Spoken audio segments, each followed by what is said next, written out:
মুহূৰ্তত দিব বিচাৰিছো এটা খুবেই গুৰুত্বপূৰ্ণ খবৰ লোকসভা নিৰ্বাচনৰ পূৰ্বে এতিয়া বিপদ বাকিছে ভাৰতীয় জনতা পাৰ্টিৰ অসম বিজেপিৰ বিপদ বাকিছে কিয়নো বিজেপিলৈ নিৰ্বাচন আয়োগৰ তৰফৰ পৰা কাৰণ দৰ্শোৱাৰ জাননী জাৰি কৰা হৈছে কিয় হঠাৎ বিজেপিলৈ কাৰণ দৰ্শোৱাৰ জাননী জাৰি কৰিলে নিৰ্বাচন আয়োগে মুহূৰ্তত জনোৱাৰ চেষ্টা কৰিম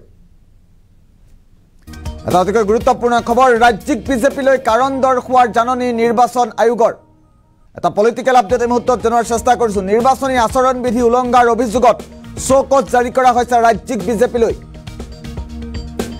ঘৰে ঘৰে পিএম সিএমৰ ফটো সম্বলিত পত্ৰ বিতৰণৰ অভিযোগ বিজেপিৰ বিৰুদ্ধে আচৰণ বিধি উলংঘাৰ বিতৰণ প্ৰধানমন্ত্ৰী মুখ্যমন্ত্ৰীৰ ফটো থকা পত্ৰ বিজেপিৰ তৃণমূল কৰ্মী জড়িত থকাৰ অভিযোগ এই সমগ্ৰ ঘটনাৰে এটা গুৰুত্বপূৰ্ণ খবৰে মুহূৰ্তত জনোৱাৰ চেষ্টা কৰিছো বিৰোধীৰ অভিযোগৰ ভিত্তিতে শোকত জাৰি কৰিছে দেশৰ নিৰ্বাচন আয়োগে অৰুণোদয় আঁচনি জৰীপৰ নামত পত্ৰ বিতৰণ কৰিছিল ভাৰতীয় জনতা পাৰ্টিয়ে তাৰ পাছতে নিৰ্বাচন আয়োগৰ ৰুখত পৰিছে ৰাজ্যিক বিজেপি ফ্লাইং স্কোৱাডে অভিযান চলাই জব্দ কৰিছে বহু পত্ৰ এটা গুৰুত্বপূৰ্ণ খবৰে মুহূৰ্তত জনোৱাৰ চেষ্টা কৰিছো ৰাজ্যবাসীৰ বাবে পত্ৰসমূহ দলীয় নিৰ্দেশত বিতৰণ কৰা বুলি স্বীকাৰ কৰিছে বিজেপি কৰ্মীয়ে ৰাজ্যিক বিজেপিলৈ কাৰণ দৰ্শোৱাৰ জাননী জাৰি কৰিছে নিৰ্বাচন আয়োগে দেশৰ নিৰ্বাচন আয়োগৰ তৰফৰ পৰা বিজেপিলৈ চৌকছ নটিচ জাৰি কৰা হৈছে নিৰ্বাচনী আচৰণ বিধি উলংঘাৰ অভিযোগত চৌকছ জাৰি কৰা হৈছে ৰাজ্যিক বিজেপিলৈ ঘৰে ঘৰে প্ৰধানমন্ত্ৰী মুখ্যমন্ত্ৰীৰ ফটো সম্বলিত পত্ৰ জমা কৰাৰ অভিযোগ বিজেপিৰ বিৰুদ্ধে আমি মুহূৰ্তত দৃশ্যাংকটো দেখুৱাই আছো প্ৰধানমন্ত্ৰী মুখ্যমন্ত্ৰীৰ ফটো সম্বলিত এইসমূহ পত্ৰ বিতৰণ কৰিছিল ভাৰতীয় জনতা পাৰ্টিৰ একাংশ কৰ্মীয়ে আৰু তাৰ পাছতে এইবাৰ বিপদত পৰিছে ৰাজ্যিক বিজেপিলৈ চৌকছ জাৰি কৰা হৈছে দ্বিতীয়টো দৃশ্যাংশ দেখুৱাৰ চেষ্টা কৰিম কেনে ধৰণৰ পৰিৱেশৰ সৃষ্টি হৈছে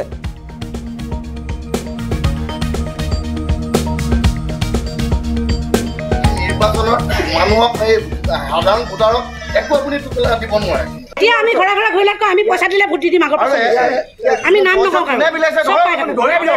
আমি নাম নকওঁ এটা বিনামূলীয়া ইঞ্চুৰেঞ্চ আৰু এটা অৰুণোদয় জৰীপ আমাৰ এইটো দুখত আমি যিমান দি আপুনি গোটেই অসমীয়া মানুহক যদি অৰুণোদয় দিয়ে বেয়া নাপাওঁ নহয় সবকে দি দিব ক'বলৈ একো নাই কিন্তু ইলেকশ্যনটো গৈ আছে নিদো বুলি ভাবিছিলোঁ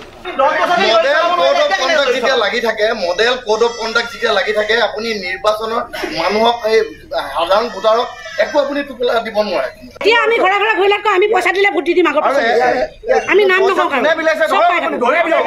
আমি নাম নকওঁ এটা বিনামূলীয়া ইঞ্চুৰেঞ্চ আৰু এটা অৰুণোদয় জৰীপ আমাৰ এইটো দুখত আমি যিমান দি আপুনি গোটেই অসমীয়া মানুহক যদি অৰুণোদয় দিয়ে বেয়া নাপাওঁ নহয় সবকে দি দিব ক'বলৈ একো নাই কিন্তু ইলেকশ্যনটো গৈ আছে নিদো বুলি ভাবিছিলোঁ আপুনি এইটো সময়ত অলাচন জৰীপ চলাবই নোৱাৰে সেইটোতো মুখ্যমন্ত্ৰীয়েতো মুখ্যমন্ত্ৰী পাৱাৰ নাথাকে নহয় আপুনি জানি ল'ব এতিয়া মডেল কোড অফ কণ্ডাক্ট যেতিয়া চলি থাকে ইলেকশ্যন কমিশ্যন আমি জৰিপেহে ইলেকশ্যন কমিশ্যনে ইলেকশ্যনৰ পিছত আৰু তাৰপিছত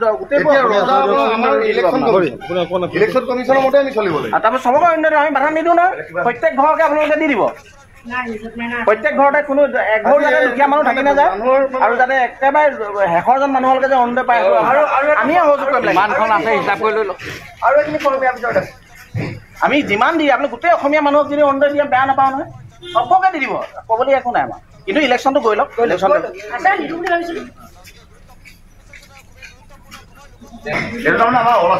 আমি দ্বিতীয়টো দৃশ্যাংশ মুহূৰ্তত দেখুৱাৰ অনুৰোধ কৰিম ৰাজ্যিক বিজেপিলৈ যিহেতু কাৰণ দৰ্শোৱাৰ জাননী জাৰি কৰা হৈছে তাৰ পিছত কেনেধৰণৰ পৰিৱেশৰ সৃষ্টি হৈছে মন্তব্য আছে মন্তব্য শুনাম মডেল কোড অফ কণ্ডাক্ট যেতিয়া চলি থাকে ইলেকশ্যন কমিশ্যন আমি ইয়াত পালোঁ অৰুণোদয় ফৰ্ম ডিষ্ট্ৰিবিউট কৰি আছিলে তো CO ছাৰে আমাক ইনফৰ্ম কৰিছিলে চ' এইটো আমাৰ model code of conductor rule violate কৰাৰ কাৰণে আমি এইবিলাক চিজ কৰিছোঁ কোন দলৰ আছিলে এইটো বিজেপি আছিলে এতিয়া ফৰ্মখিনি কি কৰিলে ফৰ্মখিনি আমি চিজ কৰিছোঁ এটা ছাবমিট কৰি দিম আৰু যিসকলে বিতৰণ কৰি আছে তেওঁলোকক ওপৰত আমি CO ছাৰে বিচাৰিছে ডিটেইলছটো ছাৰক দি দিম আমি ডিটেইলছবিলাক পিছৰ পৰ্যায়ত লোৱা হ'ব এইটো পায় নাই এনে ধৰণৰ এইটো নোৱাৰে এইটো কৰিব নোৱাৰে সম্পূৰ্ণৰূপে ভাইলেট কৰিছে কৰিব নোৱাৰে। আপোনালোকে প্ৰাথমিক তদন্ত কৰিছে? কৰিছোঁ। নিৰ্বাচন আয়োগে সম্পূৰ্ণ পক্ষপাতিত্বমূলক শাসকীয় পক্ষ লৈছে, এই কথাটো নিশ্চিত হৈছে। আমি এটা কথা এই ফৰ্মখন এই নিৰ্বাচনী বিধি উলংঘা কৰি এইখন এতিয়া বিতৰণ কৰি থকা হৈছে। আমি কেইবাটাও জেগাতো এই ফৰ্মখন বিতৰণ কৰি থকা অৱস্থাত পাইছো। এইখন কেতিয়াও বিতৰণ কৰিব পৰা নিৰ্বাচন আয়োগে কোনো অনুমতি দিয়া নাই এইখন বিতৰণ কৰিবৰ কাৰণে। তাৰ বিষয়ে আমি লক্ষ্য কৰিছো যে আমি হাতে লোকে ধৰা পৰে তেওঁলোকে মুখ্যমন্ত্ৰীয়ে এখন বিতৰণ কৰিবলৈ দিছে বুলি কৈছে।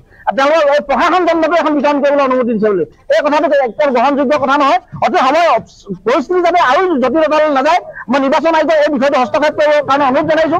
আৰু শিৱসাগৰ ডিচি মহোদয়ক মই অনুৰোধ জনাইছো, শিৱসাগৰ প্ৰশাসনক ব্যৱস্থাক অনুৰোধ জনাইছো। বাৰম্বাৰ ফোন কৰি থকাৰ পাছত তেখেতসকলে আহি এই বিষয়টো নিষ্পত্তি কৰিবলৈ চেষ্টা কৰা নাই। আমি এই কথাটো অভিযোগ তুলিছো, তেখেতসকলে এই নিৰ্বাচন আয়োগে শাসকীয় পক্ষ লোৱা বুলি আমি অভিযোগ কৰিছো। আৰু বিষয়টো এই যে ফৰ্ম বিলোৱা, এই যে সাধাৰণ মানুহক আভুৱা কৰিবলৈ চেষ্টা কৰা, এই 10 বছৰে অৰুণোদয় দিব নোৱাৰা এই তপন গগৈ এতিয়া ইলেকশ্যনৰ সময়ত তেখেতসকলে জড়িত কৰিবলৈ আহিছে আৰু অৰুণোদয় দিম বুলি কৈছে। এই দুখীয়া মানুহক প্ৰলোভিত কৰাৰ চেষ্টা কিন্তু আমি কেতিয়া মানি ল'ব নোৱাৰো। আমি ইয়াত পালো অৰুণোদয় ফৰ্ম ডিষ্ট্ৰিবিউট কৰি আছিলে।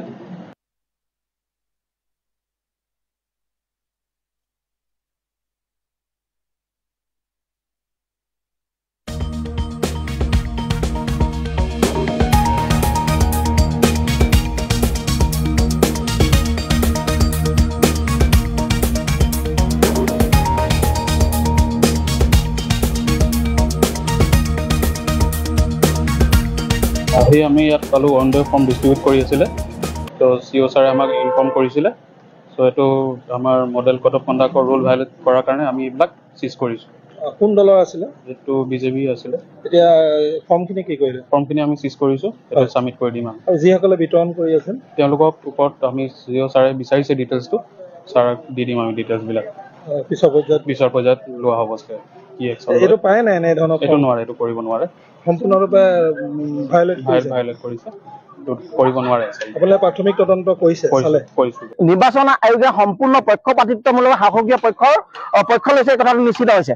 আমি এটা কথা এই ফৰ্মখন এই নিৰ্বাচনী বিধি উলংঘা কৰি এইখন এতিয়া বিতৰণ কৰি থকা হৈছে। আমি কেইবাটাও জেগাতো এই ফৰ্মখন বিতৰণ কৰি থকা অৱস্থাত পাইছো। এইখন কেতিয়াও বিতৰণ কৰিব পৰা নিৰ্বাচন আয়োগে কোনো অনুমতি দিয়া নাই এইখন বিতৰণ কৰিবৰ কাৰণে। তাৰ বিষয়ে আমি লক্ষ্য কৰিছো যে আমি হাতে লোকে ধৰা পৰে তেওঁলোকে মুখ্যমন্ত্ৰীয়ে এখন বিতৰণ কৰিবলৈ দিছে বুলি কৈছে। তেওঁলোকে এই প্ৰশাসন দণ্ডটো এখন বিতৰণ কৰিবলৈ অনুমতি দিছে বুলি, এই কথাটো একদম গ্ৰহণযোগ্য কথা নহয়। অতি সময় পৰিস্থিতি যাতে আৰু জটিলতালৈ নাযায়, মই নিৰ্বাচন আয়োগক এই বিষয়টো হস্তক্ষেপ কৰিবৰ কাৰণে অনুৰোধ জনাইছো।